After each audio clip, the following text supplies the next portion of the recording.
أعوذ بالله من الشيطان الرجيم بسم الله الرحمن الرحيم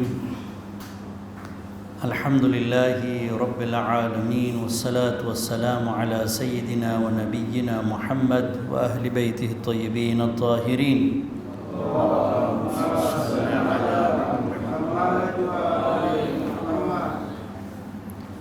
Respected elders, brothers, sisters, youngsters, Assalamu alaikum wa rahmatullahi wa barakatuh. Once again, alhamdulillah, we thank Allah for having given us this opportunity on this blessed night of Thursday to come together and do one of the best acts of ibadah, and that is seeking knowledge. And this is one venue where we thank the organizers for having given us this opportunity to be able to discuss current affairs, things that are going on around the world. The topic for tonight is Bretton Woods and Kazan. Most of you must have done some research on Google as to what is Bretton Woods and what is Kazan. Kazan was heard recently in the news. It was very much in the headlines. I'm not an economist, but I thought of doing some reading and I did some research, and this is what I wanted to share with you all. I know we have some students from UDSM. Anybody's an economist here? Anybody's doing economy? No economy student here? I thought there will be somebody, so they would have been able to enlighten us during the discussion period. But anyways, so Bretton Woods and Kazan. So Bretton Woods is the name of a place in the US. You can see it in the map here, New Hampshire. There was a hotel, Mount Washington Hotel. So in 1944, as the Second World War was coming to a close, it had not finished yet, but the Allies were already defeating the Nazis in Germany, and there was chaos in the world as far as the economy was concerned. There was total destruction because of the war. But here you had this gathering of people in this place in the US, Mount Washington Hotel. 720 delegates met up in this hotel from 44 different countries. And the purpose was to design a new economic system after Second World War, and to create an environment whereby countries will be able to trade with each other in the best way possible, smoothly. So basically to create networking, to create relationships again after the World War. So I think the intention looked good of this meeting. There were two main architects of this seminar or of this gathering. Harry Dexter White, the one on the left, who was an American, and John Maynard Keynes, who was a British.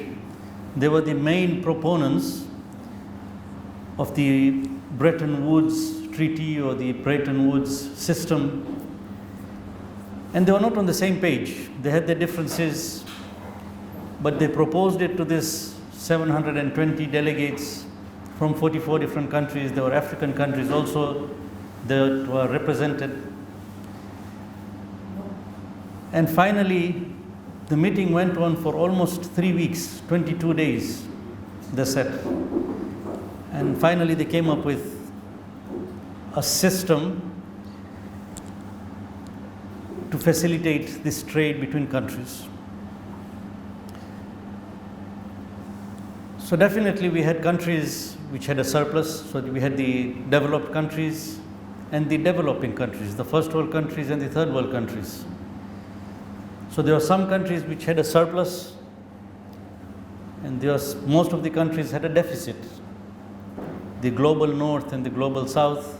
At that time, we didn't have this classification. So they sat together to design an economic system as to how to regulate and how can these countries work together. So three main institutions were designed or were introduced in this seminar.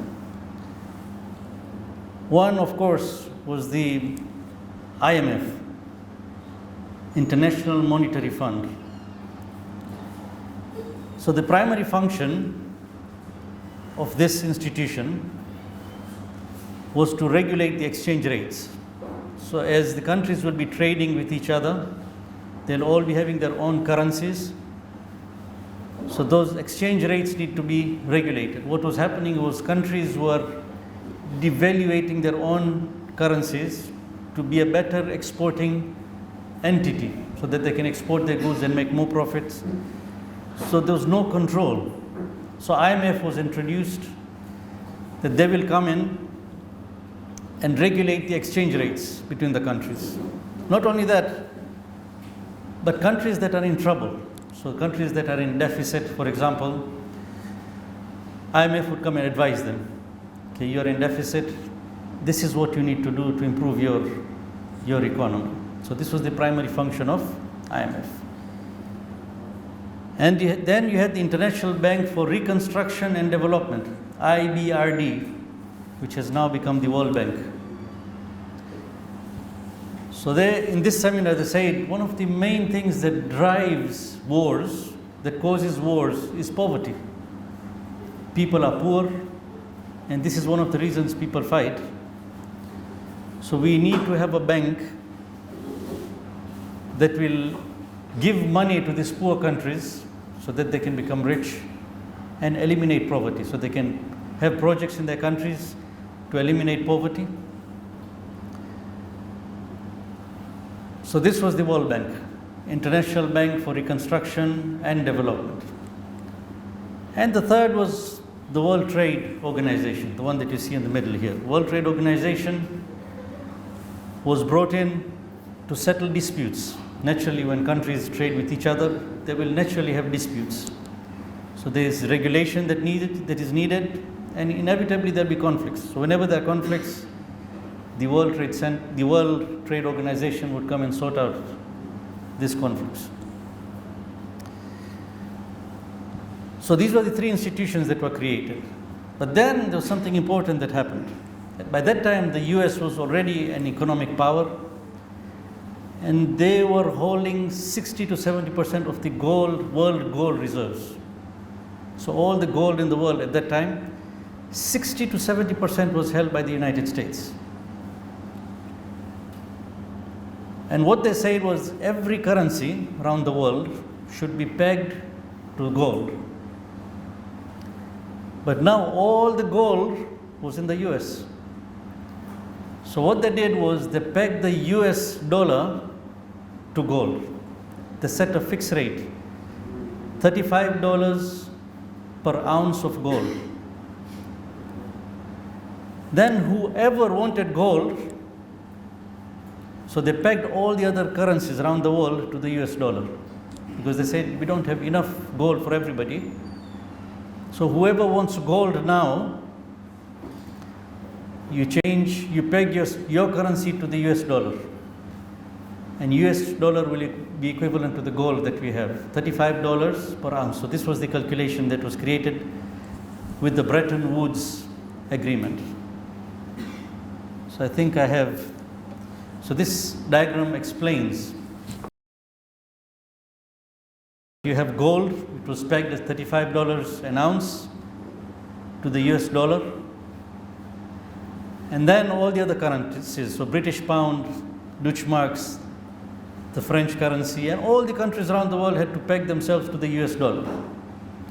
And it was a good system because now you could only have currency which was pegged to gold. So if you want to print your currency, you peg it to the US dollar, and the United States would reserve that amount of gold in their reserves. So, for example, if Tanzania wanted to print their money, they would set up a gauge with US dollar, and that equivalent amount of gold would be set aside. This is Tanzania's gold in the US treasuries. This was the system, Bretton Woods. So very disciplined, none of the countries could devaluate their own currencies, and everything looked like it was running smoothly. But then what happened was in 1970s, I think the Vietnam War came in,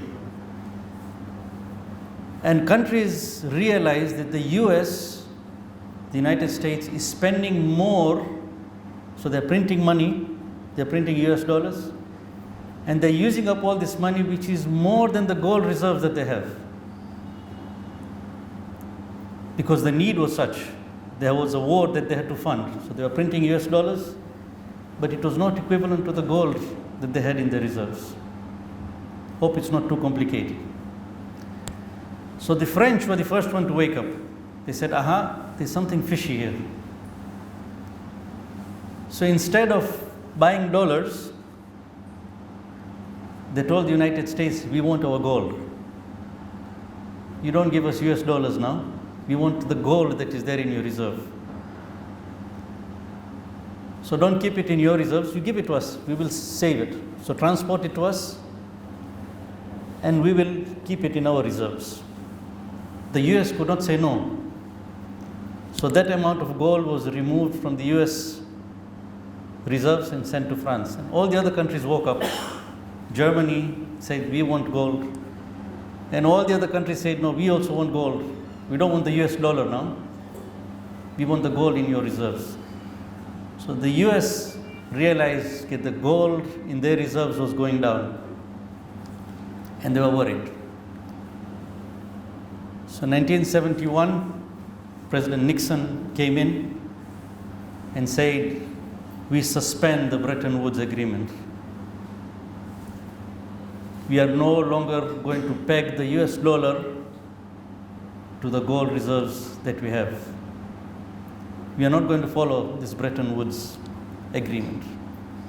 So the US dollar became a fiat currency. Fiat currency is a currency that is not pegged to the US dollar. So it becomes a currency, so you have paper, they put a value, and the government decides that this amount will have this value, and it's not pegged to the gold that you have. So the government decides the value of the notes that we have. And the moment this happened, all the other currencies that were pegged to the US dollar also became fiat currencies. Now there was chaos. The US had withdrawn from this treaty. All the currencies have become fiat currencies. So they're all setting their own rates. Then the US did something very smart. What they did was they traveled down to Saudi Arabia and set up an agreement with Saudi Arabia. Saudi Arabia was the leading oil producer at that time. They went and set up an agreement of 50 years. For the next 50 years, let's have an agreement whereby Saudi Arabia will be selling their gold exclusively in US dollars. So whoever wants to buy oil will first have to buy US dollars, and then you can buy oil. So that created a demand for the US dollar.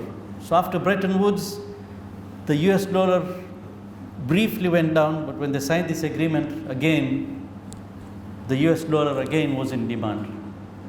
A very smart thing that they did, and I don't know why Saudi Arabia agreed to this. They were told that your currency is going to be pegged to the US dollar, fixed currency. So your currency is not going to fluctuate. And they saw stability in this.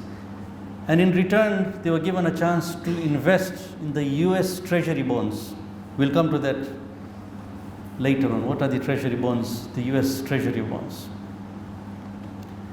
So this was a smart move that was played. And again, the US dollar became the dominant currency in the world. So Bretton Woods, US dollar becoming the dominant currency, and then the fiat currencies, and then the petrodollar. I want you to understand this sequence.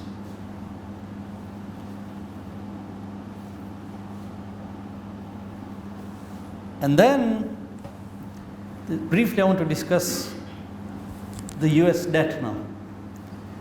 So starting from 1971, this is a different topic altogether. We can have a whole session just to discuss this. But I thought of just mentioning it, and you can start doing some research.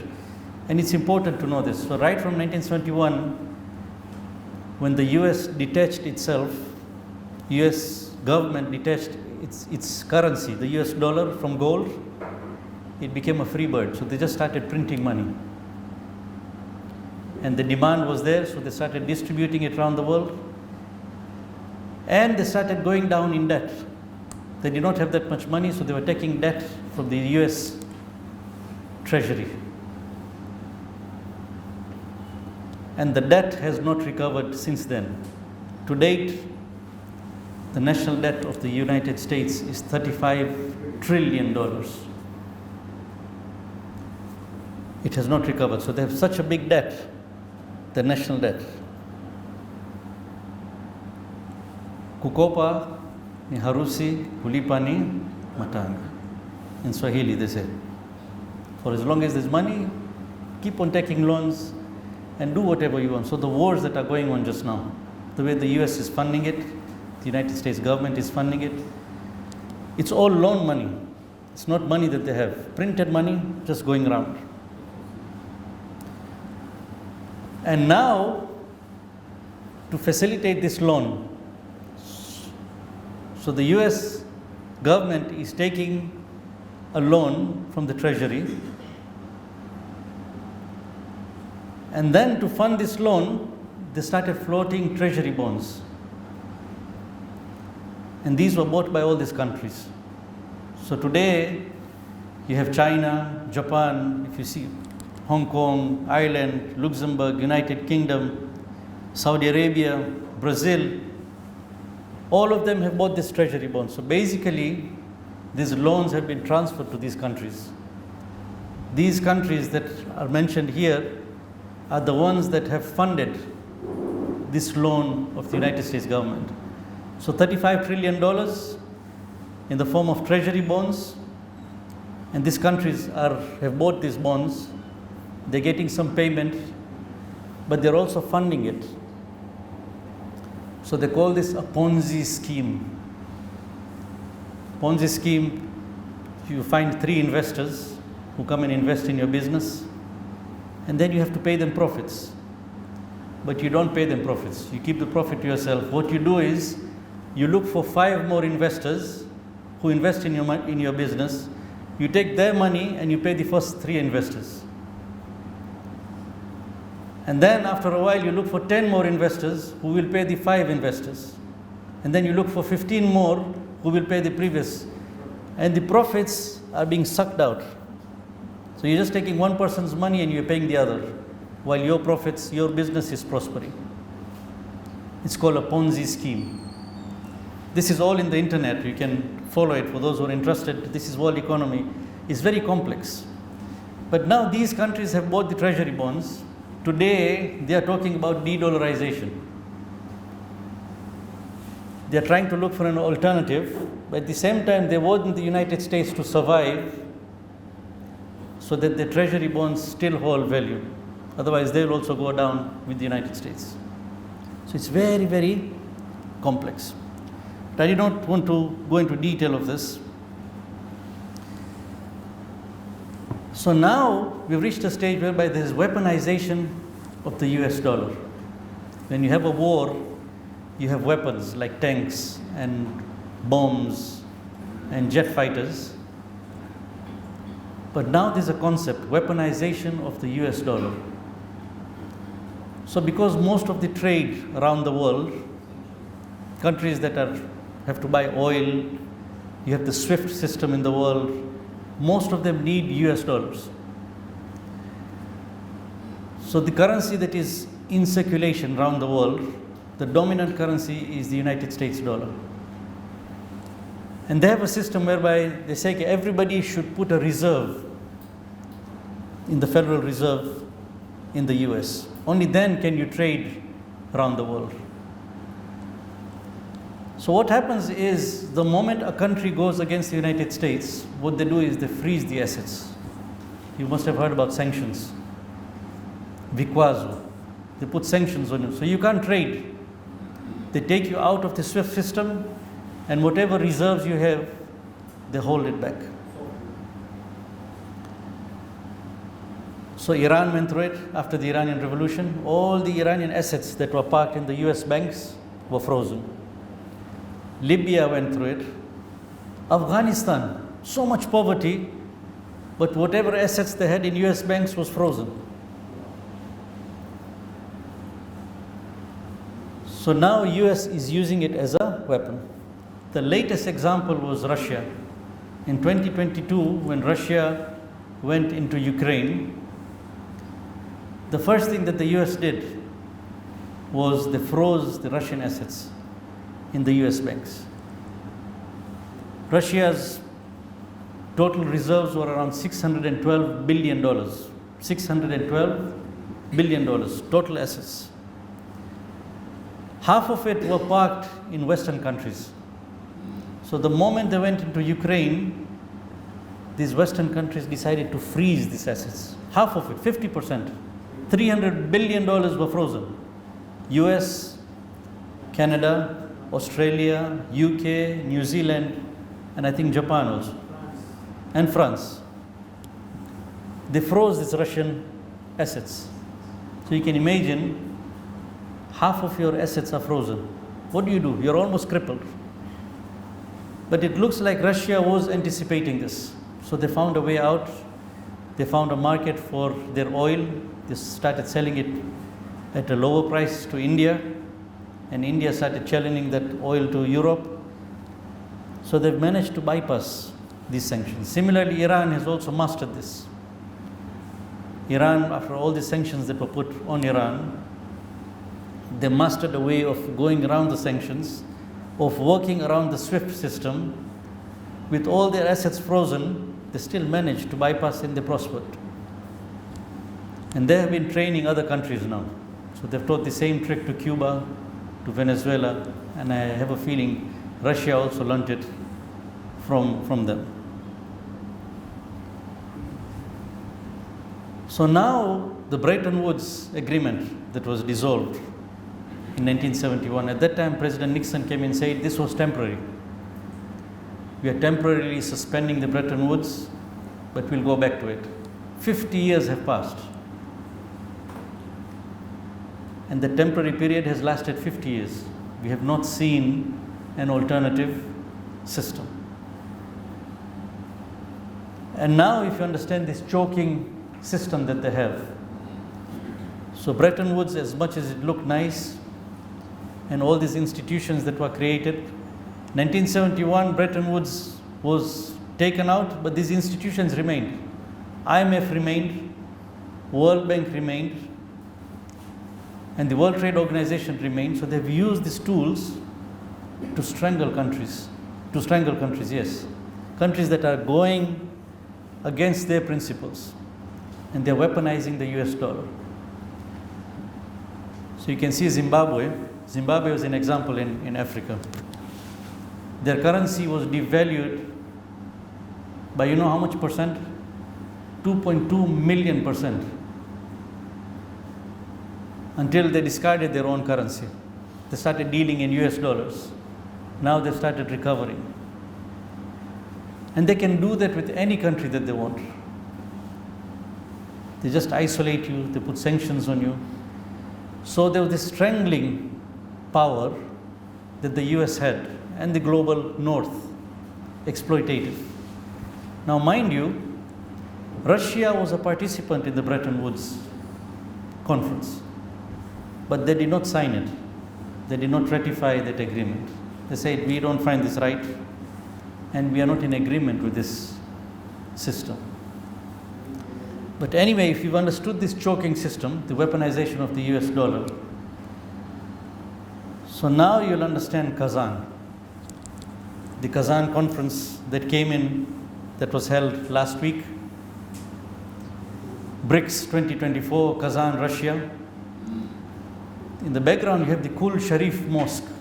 So Kazan was very smartly chosen, the destination for this. It has a Muslim identity. There are Christians living there. There are Orthodox Christians living there.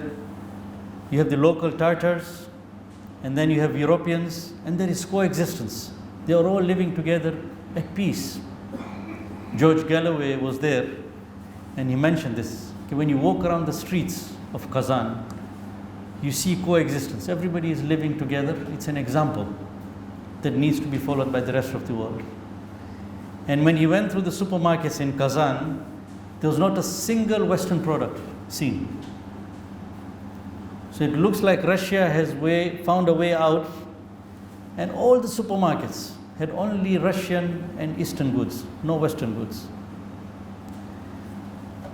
So Kazan, a culturally rich place, and this mosque that you have, the Kul Sharif Mosque, is a symbol to show the extent of the expansion of the Islamic empire during those times.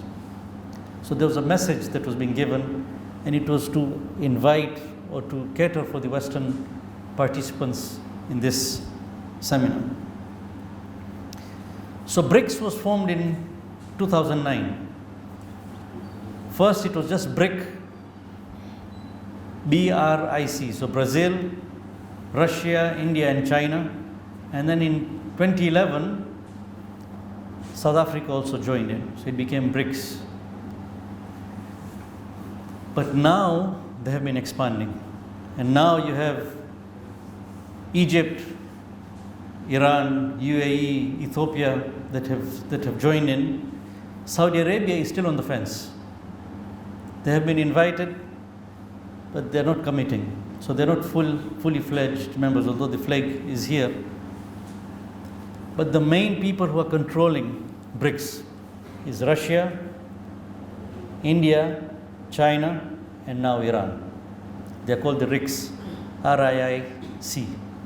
They're the ones who are running the policy of BRICS. So this is an alternative system now. So Bretton Woods in 1944, and 2024 you have Kazan, which is trying to look for an alternative system.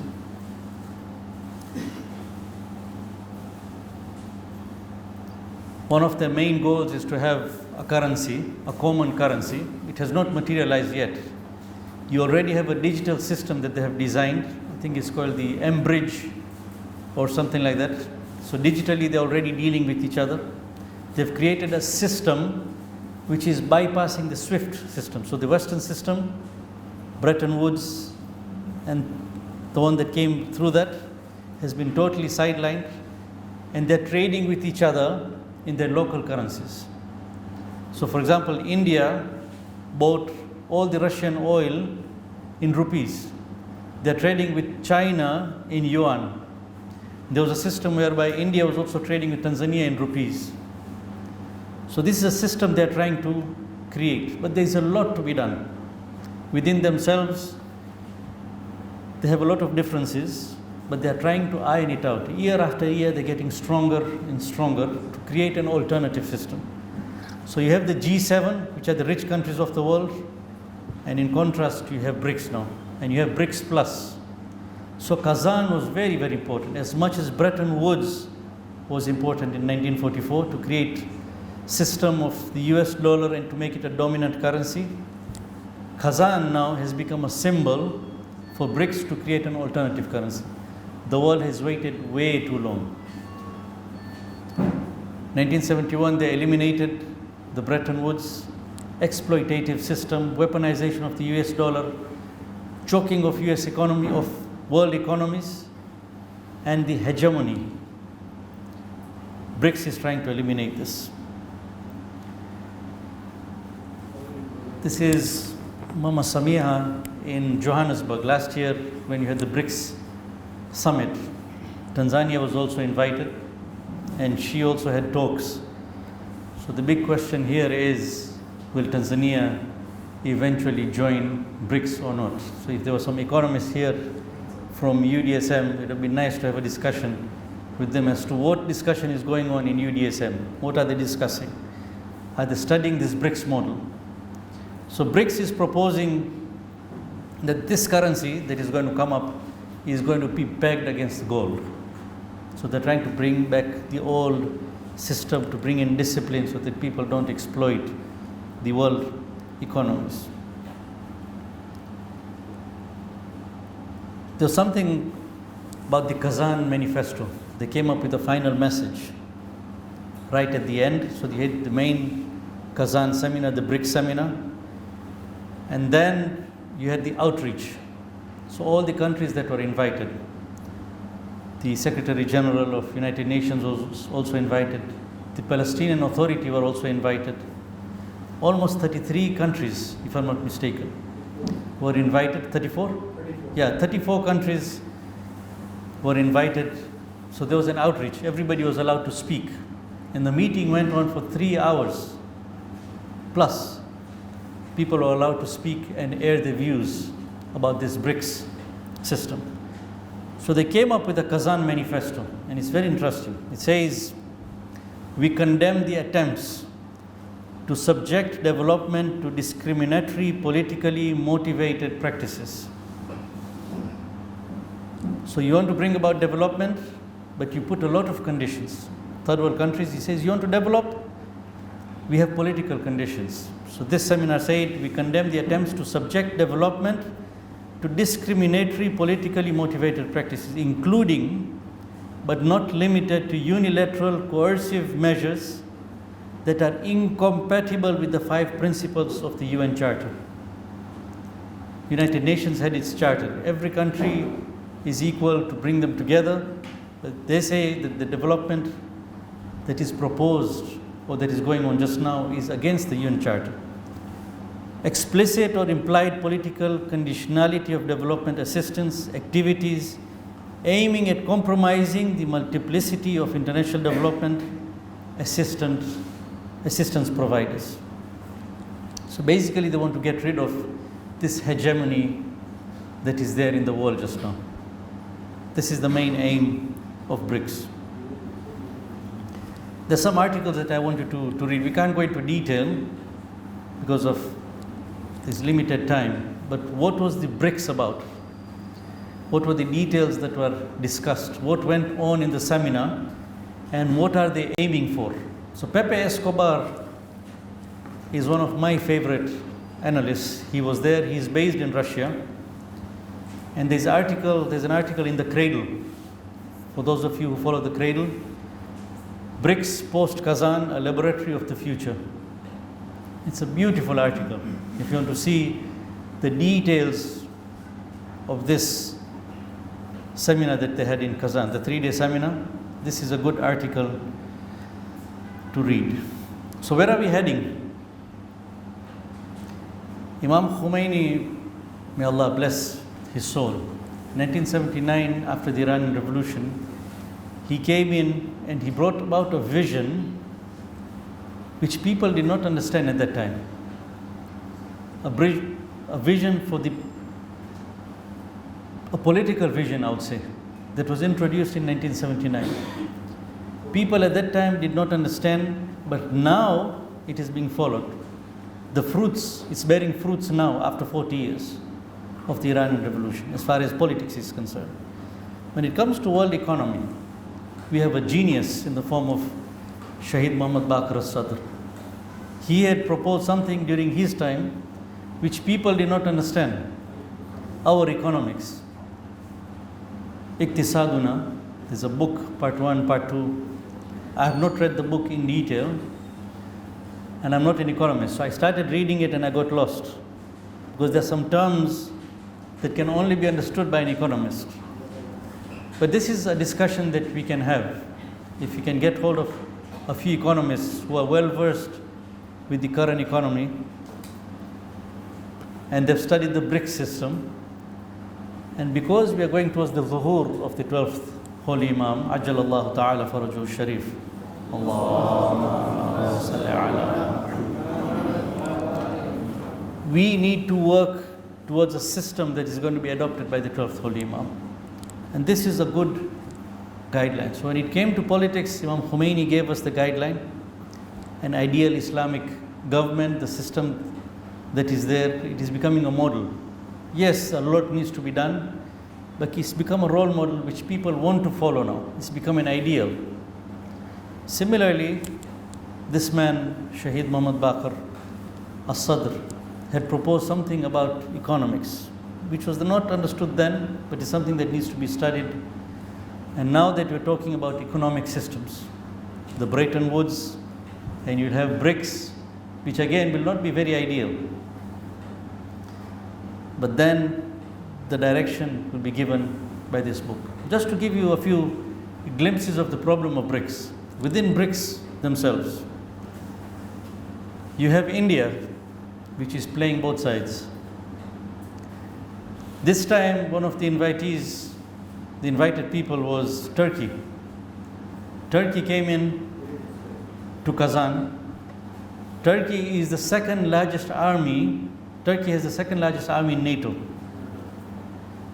And they're still waiting on the margins of EU. They've not been admitted fully into the EU.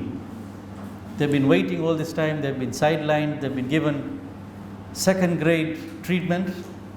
So the moment they were invited into BRICS, they came in. And they're studying BRICS in detail. And it looks like they might join in. Saudi Arabia, again, on the border. They're committing, they're not committing. Venezuela applied to join BRICS, but it was rejected. You know, it was rejected by who? It was rejected by Brazil. Brazil rejected the candidacy of Venezuela. Why? Because the government, Lula, is pro-BRICS, but the people under them, there's a strong power against the government of Brazil, and they say, we don't want Venezuela. So these are the problems that BRICS is facing. Within BRICS itself, they have their own differences that they need to iron out. So there's a long way to go. But the main concept is de-dollarization. Bretton Woods was dollarization. Kazan, as Pepe Escobar says, it is a train station from where the train is leaving now, a fast moving train which is left from Kazan station. Thank you.